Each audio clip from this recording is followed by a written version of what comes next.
George Clooney is dimming his spotlight. He's been making the media rounds right now because he directed a film called Suburbicon. And as he's talking about this movie, Suburbicon, he's admitted that he has not acted. You may not even realize this. He's not acted in a movie. A couple of years now. 2 years. Has not been in front of the camera. And he said, I'm not going to do movies just to be in front of the camera. I did that for a long time, and I had a good run. And as you get older, the parts aren't as interesting. I'm not a leading man anymore. Nobody wants to see me kiss the girl. Oh, George, he is so unhappy. But he's so wrong, too. He's still George Clooney. He's still hot. Not in George Clooney's mind. George Clooney was George Clooney when he was single and still was the playboy, the international playboy, Mr. Cool.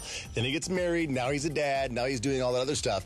He sees himself as that role. He can never go back to being, I'm the leading man. He's seeing himself only as a daddy. I just read where they did a study that says that right about after a woman gives birth, that her husband, the baby's father, maybe 6 weeks after that, has a testosterone drop. So he's not feeling like a man at all, leading or not. He's just like, I'm George Clooney and I'm so depressed.